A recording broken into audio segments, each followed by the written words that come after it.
ते माझ्या प्रिय भाविकांनो, एक छोटीशी मेणबत्ती किंवा एक छोटासा दिवा अंधाऱ्या वाटेवरती व्यक्तीला योग्य तो मार्ग दाखवत असतो. एवढा मोठा अंधार देखील त्या छोट्याशा पेटणाऱ्या मेणबत्तीमुळे पूर्णपणे घाबरलेला असतो आणि तो अंधार हळूहळू नाहीसा होतो. ही छोटीशी मेणबत्ती म्हणजेच विश्वासाची मेणबत्ती. हा दिवा म्हणजेच विश्वासाचा दिवा.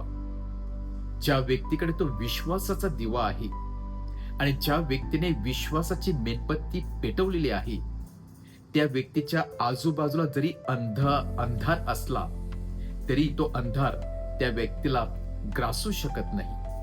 तो अंधार त्या व्यक्तीवरती विजय प्राप्त करू शकत नाही, कारण त्या व्यक्तीकडे विश्वासाची जळणारी पेटणारी मेणबत्ती असते. आणि म्हणूनच आज प्रभू येशू ख्रिस्त ऐकणाऱ्यांना, आपल्या शिष्यांना सांगत आहे, तुम्ही सर्वजण जगाचे प्रकाश आहात. कारण जो प्रकाश जी मेणबत्ती प्रभू येशू ख्रिस्ताने स्नान संस्काराद्वारे आपल्या सर्वांना दिलेली आहे, ती मेणबत्ती आपण कुठे ठेवत असतो? तो प्रकाश आपण कुठे लपवत असतो? जशी जशी आपली वाढ होत जाते तसा तसा तो दिवा आपण पेटवण्यासाठी विसरत असतो. ती मेणबत्ती आपण त्या योग्य ठिकाणी ठेवण्यासाठी विसरत असतो.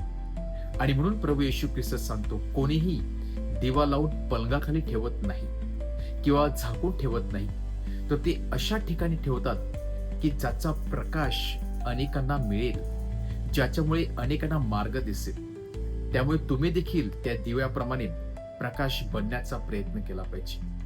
आपला मधील जो प्रकाश आहे आणि आपल्या जवळ जी जळती विश्वासाची मेणबत्ती प्रभू येशू ख्रिस्ताने स्नान संस्काराद्वारे आपल्याला दिलेली आहे, ती मात्र आपण योग्य ठिकाणी न ठेवता आपण लपवून ठेवण्याचा प्रयत्न करत असतो. जीवनातील कष्ट, जीवनामध्ये असलेला स्ट्रेस, जीवनामधील चिंता, अविश्वास, यामुळे हा दिवा आणि ही मेणबत्ती व्यवस्थित पेटू शकत नाही किंवा इतरांना प्रकाश देऊ शकत नाही. आणि त्यासाठी आपल्याला योग्य ठिकाणी ही मेणबत्ती ठेवणे गरजेचं आहे. योग्य ठिकाणी आपण विश्वासाचा दिवा आपण पेटत ठेवला पाहिजे, असं प्रभू येशू ख्रिस्त आपल्याला सांगत आहे. आणि म्हणूनच हा विश्वासाचा दिवा कुठे पेटत राहणार आहे? ही विश्वासाची मेणबत्ती कुठे जळत राहणार आहे? अडचणीमध्ये, दुःखामध्ये, संकटामध्ये, टेन्शनमध्ये, चिंतामध्ये. जेवढं टेन्शन असणार आहे, जेवढ्या अडचणी असणार आहे, जेवढे दुःख असणार आहे, तेवढा आपला विश्वास अगदी मजबूत होत जाणार आहे. कारण जर एखादी गोष्ट विश्वासाला बळकट बनवते, ती गोष्ट मध्ये जीवनामध्ये येणारी संकटे, कारण त्या संकटामुळेच आपला विश्वास किती बळकट आहे याची आपल्याला जाणीव होत असते. तो दिवा आपण कितपर्यंत पेटत ठेवू शकतो हे या संकटामुळे आपल्याला कळत असते. आणि म्हणूनच प्रभू येशू ख्रिस्त आपल्या सर्वांना अगदी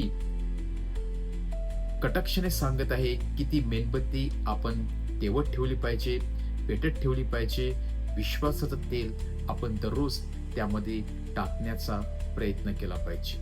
आणि म्हणूनच आपले चांगले कार्य आपण इतरांना देण्याचा प्रयत्न केला पाहिजे. इतरांना मदत करण्यासाठी, इतरांना मार्ग दाखवण्यासाठी आणि विश्वासाचा दिवा बनून इतरांच्या जीवनामध्ये आनंद आणण्यासाठी प्रभू येशू ख्रिस्त आपल्या सर्वांना पाचारण करत आहे.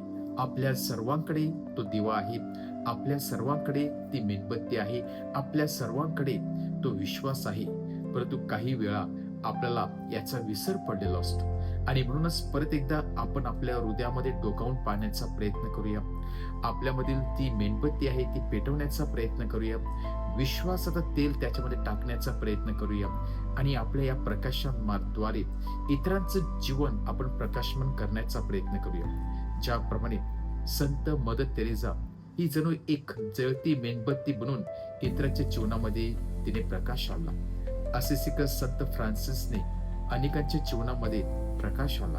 त्याचप्रमाणे आपण देखील अनेकांच्या जीवनामध्ये ते ते अंधकाराचे साम्राज्य नष्ट करून प्रकाशमय जीवन त्यांचा बनवण्याचा प्रयत्न करूया. त्यांच्या जीवनामध्ये आनंद आणण्याचा प्रयत्न करूया. आपल्या कृत्याद्वारे इतरांचं जीवन आपण सुखमय करण्याचा प्रयत्न करूया. आणि तोच प्रकाश देण्यासाठी आज प्रभू येशू ख्रिस्त आपल्या सर्वांना पाचारण करत आहे. परत एकदा परमेश्वराकडून सामर्थ्य मागूया, तो प्रकाश शोधण्यासाठी व इतरांना देण्यासाठी.